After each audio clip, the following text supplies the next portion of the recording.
Podcast. BrightWord is a leading platform for diverse storytelling, where voices from all backgrounds can share their unique narratives and connect with readers from around the world. Follow our regular podcast updates, where we strive to foster a literary community that celebrates creativity, inclusivity, and the transformative power of literature. Good afternoon, and thank you for joining us once again.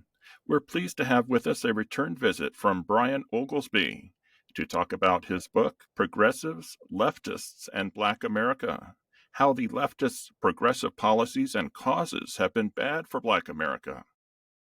Brian is a retired lieutenant colonel who spent 35 years in the Army Reserve. Thank you, Brian, for your service. You're welcome.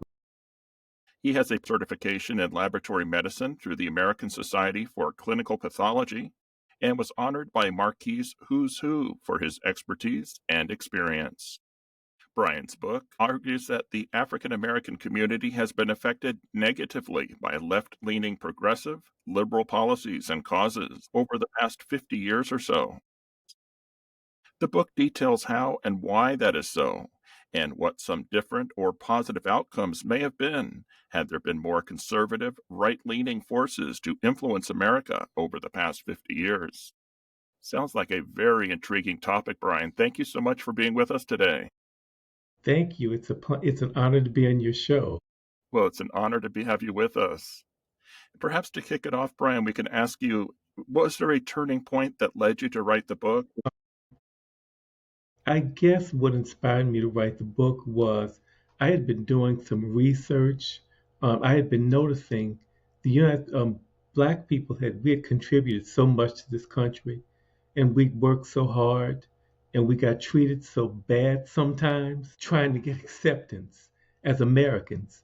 And now I notice that a lot of the immigrant groups are coming to this country, and they're just outperforming Blacks a lot in a PhD attainment, in business acquirement. They just seem to be outperforming us in a lot of those areas. And so I looked at what some other people had to say. I looked at what some podcasters thought and what some sociologists, and all of them were Black, and what some Black leaders thought was the problem with the Black community, like people like Jesse Jackson and Al Sharpton and the like, and some of the other groups of people like pastors and speakers at Black events, and nothing really seemed to work. And so I started doing my own research on political things and social trends that went on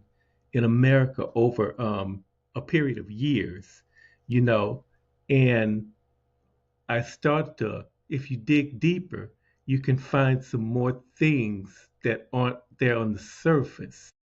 And so I kept collecting more and more things and downloading more articles off the internet and reading things at home and at the library, and I came to some conclusions. And so my book was some things that I had been writing, coming up with offline and from books over a period of years. And I put it together, and here it is. And again, I'm not a subject matter expert in the area, but it's from what I've observed and what I've seen, and from research from a different angle. And to understand it, you have to really look at it. You have to be a big picture thinker to really see the depth of everything I'm trying to say in the book. Interesting. Mm-hmm. Can you help us understand what progressive policies in particular do you think have shaped Black America, or maybe to blame for this trend that you've identified? There are quite a few of them. There are several, but I'll just start with one: the feminist movement, the radical feminist movement, and the educational system. The way it was feminized, girls are doing a lot better in high school and college. And I'm in the medical field now, and I can remember in the 90s when most of the doctors were men, but now it's almost reverse. A lot of the doctors are women now, and that's because the feminist movement they wanted to put more women, in administrative positions and positions of power and authority. They wanted to put women in positions where they were dominant. So to do that, they had to make some changes to make it so women could get in those positions. So they changed the educational system. And so you have a lot more women that are CEOs in corporate America that are running for offices as good. And that's not saying that's a bad thing necessarily, because some women can totally do it. And now we have a lot more women that are pastors in churches. And years ago, that wasn't the issue. The pastor was always a man.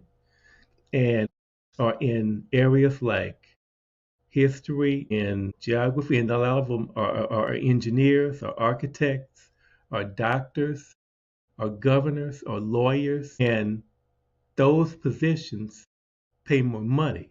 So we have a lot more women, and to get women in those positions, you had to make it so that a lot of men would never get those positions. They'd never be in those positions. And the Black community, Black women disproportionately benefited more in comparison with their men in their ethnic background. Like, for example, in medical school, I was reading in one article, for every 2.5 African American women that finishes medical school, only one man does. So for every 2 men that finish medical school, 5 women do. Those are high paying areas, and it's not just in medicine, it's disproportionate like that in engineering and PhD programs in math and science all across the board, and PhD in business. It's like that across the board. And so those women graduate from those programs and they get jobs and they can't find husbands. Or they do, but it's really late in life. And some of them just don't find husbands at all and they don't have any children. And the Black community was affected worse by that than any other community in the country. And so I was reading an article about a man that wrote a book called Datanomics. And the book talked about 4 different metropolitan areas in the country. He used San Jose, which was the tech sector of the country. A disproportionately high number of the PhDs there were men, and there was like a shortage of women. Well, the relationships, the men had to work harder to get a wife, to get in a relationship. So they didn't cheat on the women. They were more committed to family life, and they were more committed to their positions because there was disproportionately, there weren't as many women for them. But in the other metropolitan areas that they talked about was DC, Chicago, and the other one was, I believe it was Boston, where there were 5.5 million women with degrees in anything, but only 4.1 men. And that was across the board, all races. And for Black people, it was worse.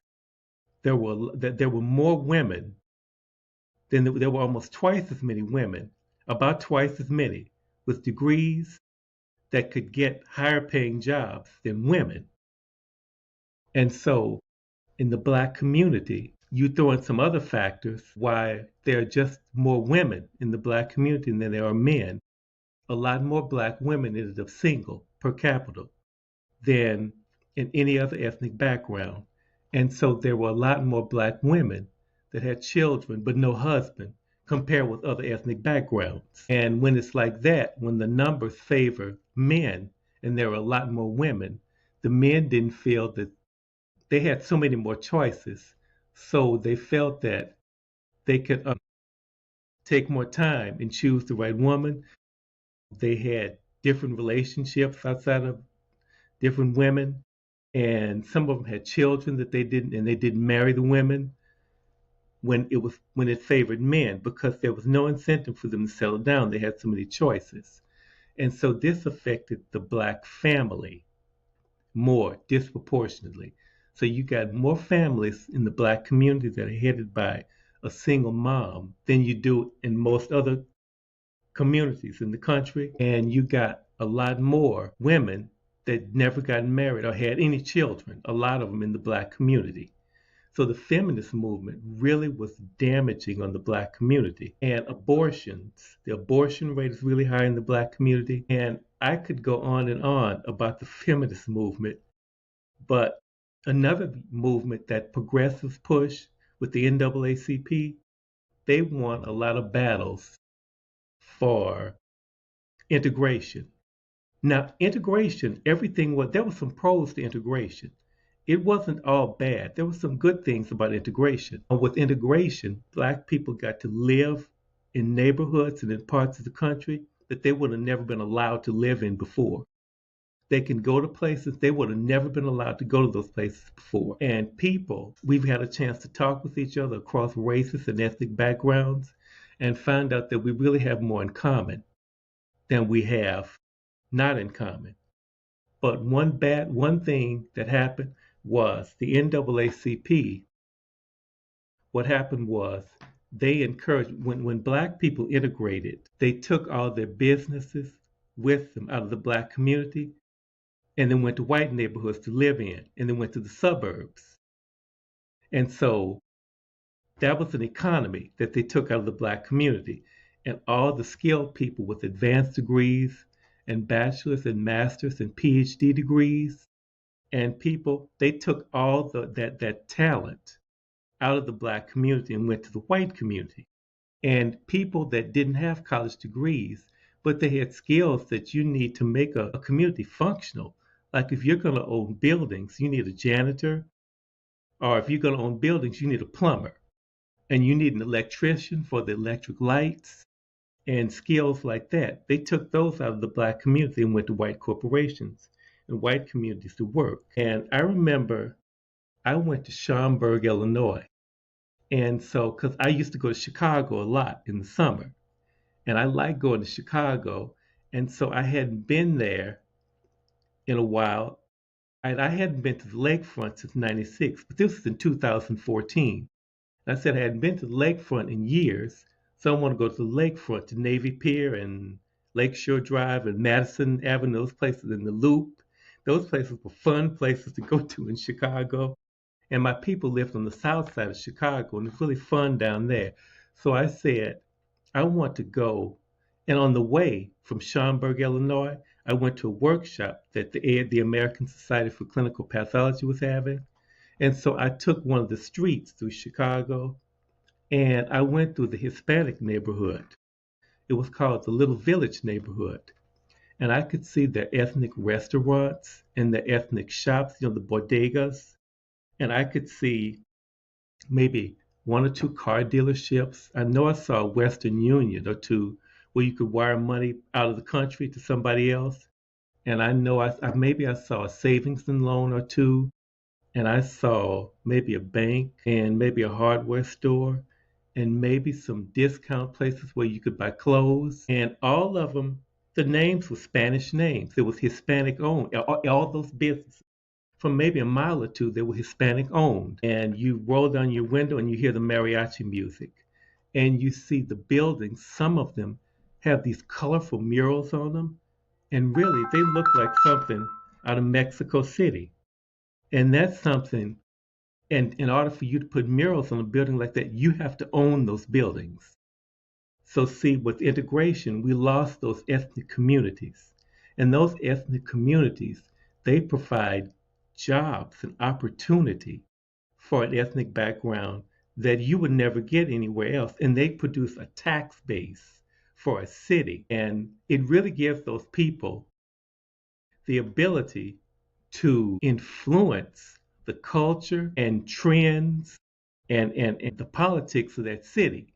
It really gives them a lot more say-so in it versus someone that has no economic, in a free market with capitalism. It really gives them more power to do that. But that's one thing we lost with integration. We lost that. And so that left us dependent on the large corporations and the small businesses that employ us, that the NAACP worked so hard for us to be able to integrate with. But we got there and we didn't own and control anything. So we could put in complaints and file complaints about things, and sometimes nothing happened, or it did happen, or something did happen, but to a limited respect. See, so we lost that with integration. Got it. So you would agree, though, with like affirmative action and integration, it allowed certain women to get into the workforce where they weren't allowed before. They didn't have the opportunity. Mm-hmm. And with integration, you've got black doctors where there weren't black doctors before. Mm-hmm. Could you argue that we need more women doctors, but also more male black doctors? And we need more black men and women to invest in black communities. In other words, some of these policies have helped people who were held back previously. You would agree with that, wouldn't you? Yeah, they did. They did, and it's good that we have the black doctors and the black administrators and everything, and CEOs and everything. That's good. Those blacks that are in those, they usually, a lot of the times, they're in institutions, in white institutions, and they don't own them. They have no ownership and control over them, or they do, but little. So you're just integrated there, but you really have no say so in the direction of that institution. Close, or they could go somewhere else and set up a whole different operation, and it may not be in your favor, but you're a minority group and you have no ownership and control of that organization. So the whites in that organization, they can do whatever they want with it, and you can't. So you're still a dependent group. And that's one thing that those progressive policies did, because the NAACP, those were progressive whites that started it during the progressive era, because its inception was 1905, I believe. Yeah, it was 1905. And before that, there was a debate between Booker T. Washington and W.E.B. Du Bois. They're icons of leadership in the black community. And Booker T. Washington told black people that, well, you should cast your buckets down where you are and make strong black communities where you are and become independent. Be productive and not just be job consumers, be job producers. And he was the one that started Tuskegee Institute in Montgomery, Alabama. And they weren't always a university, they were just a school. And they trained black people for trades that they could use to be productive in society. And that was good, and some people will argue that he was progressive, and some will argue that he was not. I don't think he was. But anyway, he did that, and he went to Tulsa, Oklahoma. And he told the black people to do that, and their money stayed in their community, and it circulated between 36 and 100 times, sometimes $1 before it left the community. And the blacks there, they generated a lot of wealth, and they produced a lot of jobs and a lot of opportunity for themselves. Now, W.E.B. Du Bois, on the other hand, he thought black people should integrate with whites and become a part of white society. Slavery is over, all that stuff and all the oppression, everything is over. Be a part of white society. That's not what, so these two had their differences and their arguments with each other. Well, anyway, at the debate, W.E.B. Du Bois won the debate. And what that did was that set a precedence for black politics and everything for years, for black people to integrate with whites. And there was nothing wrong with integration to a greater or a lesser extent. And I think back to Hispanics, I think they did to a greater or a lesser extent, but they kept these little areas, these little communities where they owned and controlled a lot of businesses. With the little village community in Chicago, and they got communities like that all over the country. I think that's what black people should have did. But the progressives of the NAACP had us integrate completely with whites, and now we're dependent on them and a lot of other people for our jobs and for everything. A lot of our money, it leaves the black community. We have a spending power still of almost $1 trillion now, and just about all of it leaves the Black community. According to one statistic I saw, about in one day, 98% of it is in the hands of somebody else of another ethnic background. It never stays in the Black community. So we have these pockets in the Black community that stay really poor. You got a lot of boarded up houses and vacant lots and burnt up houses. And so you got gangs because there's no opportunity in these, none. The schools are terrible, and you got gang graffiti written all over the walls. And then you got drug dealers, and it's horrible in some of those neighborhoods from some of these policies that progressives put together. And it was hard to integrate Black people into those policies. So historically, we know what happened then. So as we sit here in 2025, Mm-hmm. should Black America divorce itself completely from the liberal left, the progressives, and embrace the right? Or what should people do? How do we fix it? Where do we go from here for Black America? This is something that just can't be fixed easily because it took so many years for us to get to this point. Absolutely. It started right after, really, it kind of started right after the Civil War and at the beginning of the progressive movement. So that was the late 1800s. So it's been 135 years. So should we all support the right now? We can't just all of a sudden jump to the right and support everything they support.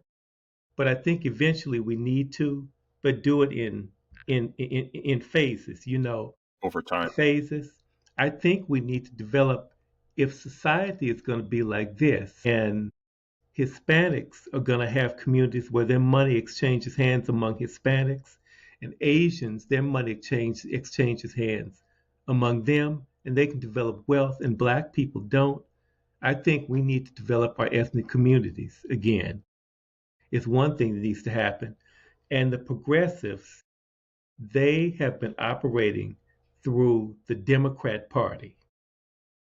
They've been operating through the Democrat Party. And I think we need to change and work with the Republican Party more.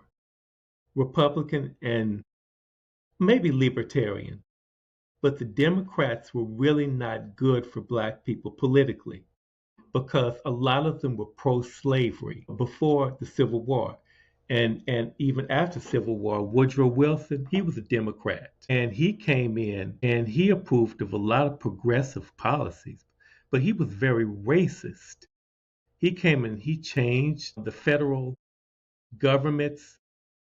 He segregated the workforce in the federal government, and he fired a lot of the supervisors that were in federal positions, and he didn't want to talk to W.E.B. Du Bois and some of the other Black civil rights leaders. He told one of them to get out of his office, and he was a white Southerner from Virginia, and he brought his racist white Southern attitude with him to the White House and to the federal government. So Democrats now, they still support liberal leftist things, but Black people still have some conservative.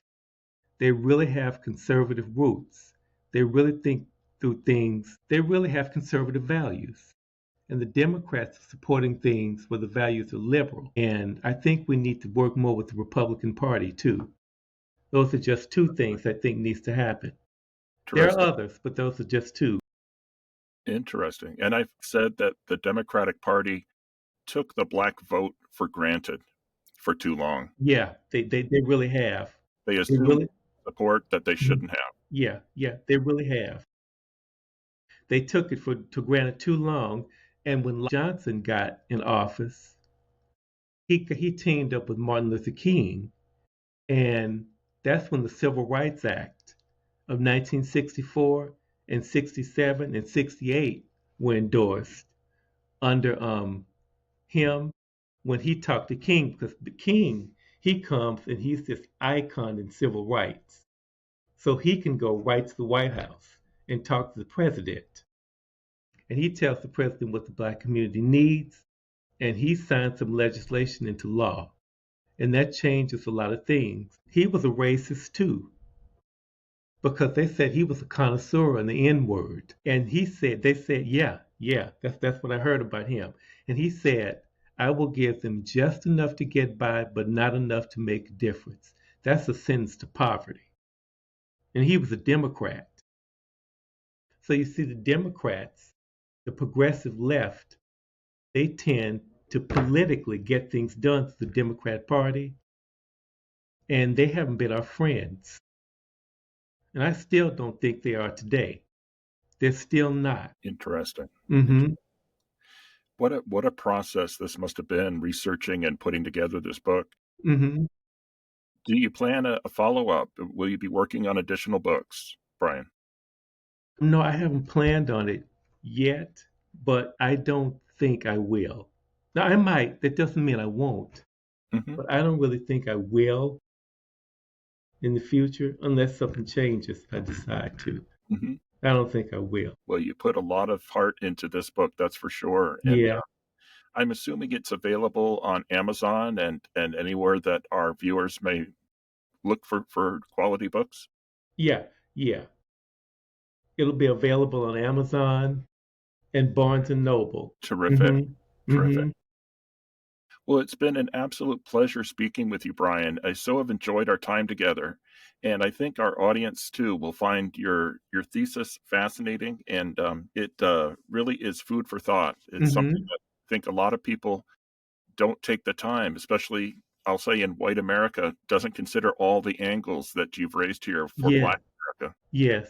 So I think it's a fascinating read, really. And we thank you so much for joining us today to share some thoughts about it. Thanks a lot. It was an honor to be on your show. Oh, it's an honor to have you. We were speaking with Brian Oglesby, author of Progressives, Leftists, and Black America, How the Leftists' Progressive Policies and Causes Have Been Bad for Black America. Thank you so much for being with us today, and we'll look forward to visiting with you again on our next episode. You've been listening to the BrightWord Books Podcast, home of the literary community that celebrates creativity, inclusivity, and the transformative power of literature. Don't forget to subscribe so you'll never miss future episodes. Until next time, stay informed and stay engaged.